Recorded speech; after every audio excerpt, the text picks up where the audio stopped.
Uncensored. It was a question that gripped the world. Who killed Tupac Shakur? The 25-year-old rapper, considered one of the most influential artists of all time, was gunned down in Las Vegas in 1996. Well, on Friday, Duane Keefe D Davis was indicted on one count of murder with a deadly weapon in relation to the killing.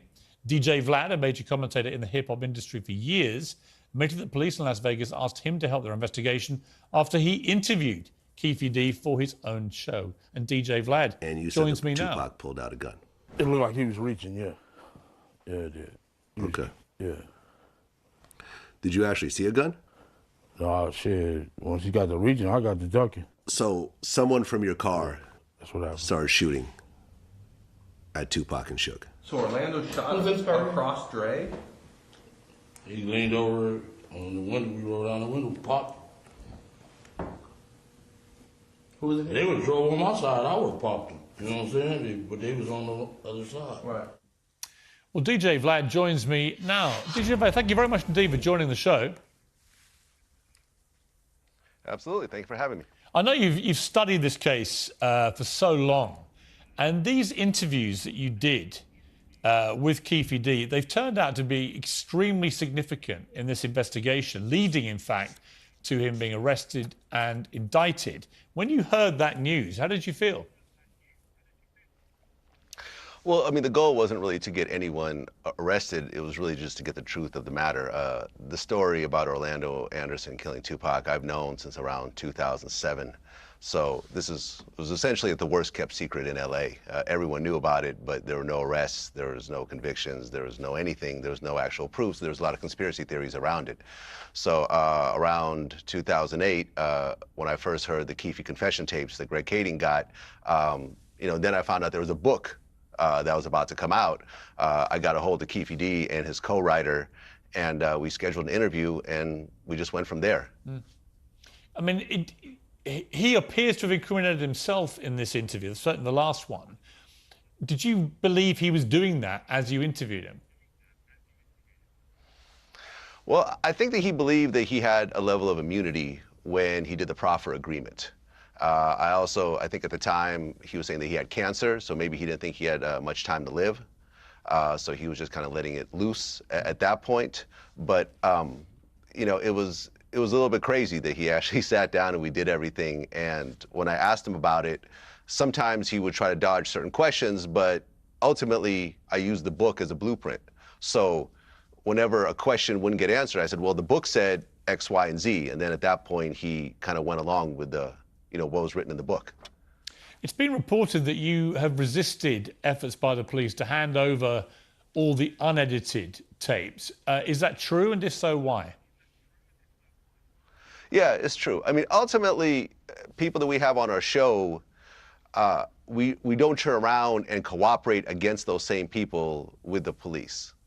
For me, just in terms of business-wise and my ethics and so forth, I just feel that's something wrong. So when Las Vegas police reached out to me multiple times, I just never responded. I think what they did ultimately want was the raw footage. That was an email that they sent after a couple of phone calls went unanswered. Ultimately, if you know the style of our footage, everything that we film gets released. So I think there's a little bit of a barking up the wrong tree situation, but maybe they thought there was a gotcha on there in the footage that was unreleased, which I'm not aware of it since everything did get released. But ultimately, we don't cooperate with the police. And, we've had situations where police have tried to get footage from us, and we've had our lawyers step in and actually block it. Are you concerned? I mean, I've done many interviews, including crime interviews, actually, over the years. And there's always a certain element of concern as an interviewer when you stray into that kind of territory about repercussions from people involved. I mean, given there's now been an indictment here, are you worried about repercussions against you? I don't worry about doing my job. I've been doing VladTV for 15 years now. We've covered a lot of very serious issues. We've interviewed like mass murderers like Sammy the Bull and so forth. So I don't really worry when it comes to doing my job. My job supersedes any level of concern or fear or anything else like that. And ultimately, if I ever feel there is a situation where there might be some danger, I always move with armed security.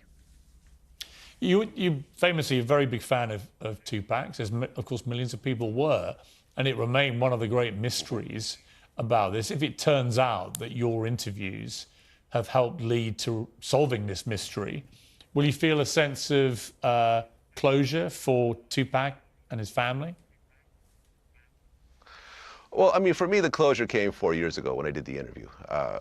There was a lot of conspiracy theories when it comes to Tupac. There was that, Suge had him set up. There was the government did it. There was the first responder had a body that he switched. The Tupac is living in Cuba somewhere. There's a lot of crazy theories out there. So for me, when I did the interview 4 years ago and we went through the entire story, really Keefe D's entire life story, but really leading up to what happened from Orlando getting jumped at the mall to the next few steps, to them going to Vegas, to what happened, during the fight, to what happened afterwards.